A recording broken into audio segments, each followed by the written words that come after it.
আমি বিশ্ববিদ্যালয়ে যখন পা রেখেছি 2023 সালে, এবং সেই সময়টা থেকে যখন আমি বিশ্ববিদ্যালয়ে অনেক আশা আকাঙ্ক্ষা নিয়ে যখন আসি, এবং সেখানে আসার পর যখন আমি আমার যে মানে বাস্তবতা দেখে যখন আমি বুঝতে পারি যে আসলে আশা আকাঙ্ক্ষার অনেক ব্যাঘাত যেটা ঘটেছে বলবো, এবং আমাকে মানে হলে ওঠার জন্য আমাকে ছাত্রলীগের রাজনীতি করতে হবে, এবং তার আন্ডারে যে গেস্ট রুমগুলো আছে বা গণরুমগুলো আছে সেখানে আমাকে থাকতে হয়েছিল সেই সময়টাতে। এবং সেই সময় আসলে আমার মধ্যে বেসিকলি যে প্রতিবাদের যে ব্যাপারগুলো সেগুলো দানা বাঁধছিল, এবং আমি আমার জায়গা থেকে কিন্তু সেই সময় থেকে প্রতিবাদ করেছি। এবং 2024 সালে যে ডামি নির্বাচন নিয়ে কিন্তু আমি যখন একটা মিডিয়াতে আমি যখন কথা বলেছি, সেটা নিয়ে কিন্তু আমি অনেক অত্যাচারের শিকার হয়েছি। তো আমার আসলে অ্যাক্টিভিজমের সেই শুরুটা 2023 সালে, আমি বিশ্ববিদ্যালয়ে আসার পর থেকে, এবং সেই সময় থেকে আমার মনে হতো যে সিস্টেমটা এরকম কেন। আমার পুরো এখন 2025 পর্যন্ত আমার আন্দোলন সংগ্রামী ছিল হচ্ছে এই যে সিস্টেম ছিল তার এগেনস্টে, যে সিস্টেমটা ঢাকা বিশ্ববিদ্যালয়ে চলছে, যে সংস্কৃতি, গণরুম গেস্টরুমের সংস্কৃতি, এবং আপনার কোনো একটা প্রোগ্রামের আগে হচ্ছে মেয়েদেরকে নিয়ে শাড়ি দেওয়া, এবং সেই শাড়ি পরে গিয়ে হচ্ছে ক্লাস পরীক্ষা বাদ দিয়ে সেখানে গিয়ে প্রোগ্রাম করা। তো এই ব্যাপারগুলো সবসময় মনে দাগ কেটেছে, এবং আমি আমার জায়গা থেকে প্রতিবাদ করেছি। তো সেখান থেকে আসলে আসা, এবং আমি যখন ছাত্রলীগ কর্তৃক হচ্ছে নির্যাতনের শিকার হই, এবং আমার ক্লাসের সহপাঠী আমার শিক্ষক দ্বারা যখন হেনস্থার শিকার হয়, তখন আমরা কিন্তু সেটা নিয়ে প্রতিবাদ করেছি। আমার আসলে শুরুটাই হচ্ছে অ্যাক্টিভিজম দিয়ে। এরপরে আমাদের বাংলাদেশ কুয়েত মৈত্রী হলের স্টুডেন্টদের আসলে পাশে থেকে তাদের জন্য যতটুকু পসিবল হয়েছে যৌক্তিক সিটের জন্য আন্দোলন করা, তারপর আমাদের ক্যাম্পাসে ওভারঅল আন্দোলন করা, এই যে 7 কলেজ যে ইস্যুটা সেটা নিয়ে আন্দোলন করা।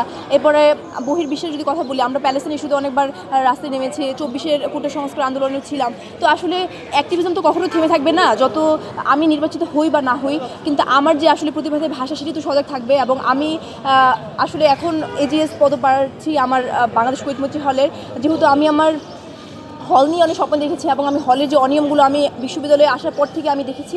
তো আমি আসলে একটি স্বপ্ন দেখি যে আমার যারা জুনিয়র আসবে পরবর্তীতে আমার বাংলাদেশ কুয়েত মৈত্রী হলে তারা থাকবে, তারা যেন এই যে গণরুম গেস্টরুমের মতো অভিশাপ যাতে তাদেরকে স্পর্শ না করতে পারে, সেটা নিয়ে আমি কাজ করব। এবং আমাদের হলে কিন্তু অনেক বেশি অ্যালটমেন্ট দিয়ে রাখে হলের সিট অনুযায়ী, সিটের থেকেও বেশি। তো সেটা নিয়ে কাজ করার ইচ্ছা আছে। আমাদের হলগুলো যখন বর্ষাকাল আসে তখন কিন্তু একদম ডুবে যায় ওই পাশটা। তো এটা যাতে হচ্ছে একটা দীর্ঘমেয়াদী একটা যাতে সংস্কার যাতে করা যায়, এবং এটার যে একটা সলিউশন বের করার ব্যাপার আছে। এরপর আমাদের হলে অনেক বেশি বানরের উৎপাতের যে ব্যাপারটা, সেটা নিয়ে কিন্তু আমাদের রুমে রুমে ঢুকে কিন্তু অনেক উৎপাত করে। তো এটা নিয়েও মেয়েরা কিন্তু ভুক্তভোগী। তো আসলে আরও অনেক সমস্যা আছে যেগুলো নিয়ে আমাদেরকে কথা বলতে হবে। বেসিকলি ঢাকা বিশ্ববিদ্যালয়ের কোনো কিছুই আমরা যদি হচ্ছে প্রতিবাদ না করি, আমরা যদি আমাদের জায়গা থেকে যদি রাস্তায় না নেমে আসি, তাহলে কিন্তু সেটা হয় না, আমরা কিন্তু আদায় করে নিতে পারি না। তো আমি যেহেতু অ্যাক্টিভিজম করা মানুষ, এবং আমি সবসময় আমার প্রতিবাদের জায়গাটি যেহেতু রাখি, তো আমি তাদের হয়ে, শিক্ষার্থীদের হয়ে আমি কথা বলে যাব, এবং তাদের জন্য যেটা কল্যাণকর, এবং আমি আমার সামনে যারা জুনিয়ররা আসবে তাদের জন্য যেটা ভালো সেটা করেই হচ্ছে আমি যেতে চাই। এবং আমি নির্বাচিত হই বা না হই, আমি আমার যে দিকটা সেটা জারি রাখবো। এবারে নারীদের অংশগ্রহণ কেমন দেখছেন? এবার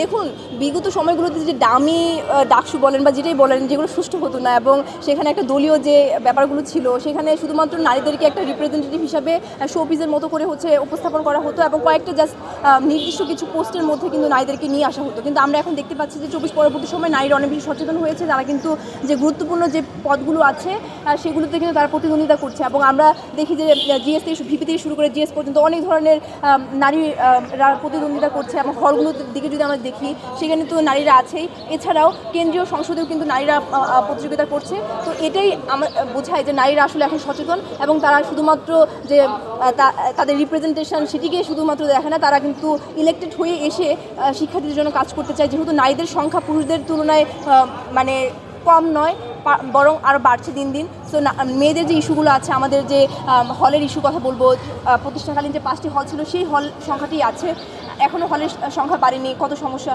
তো এখন এই জন্য আমি মনে করি যে নারীরা যে আসছে সেটাকে আমরা সাধুবাদ জানাই, এবং এটা একটা ইতিবাচক ব্যাপার।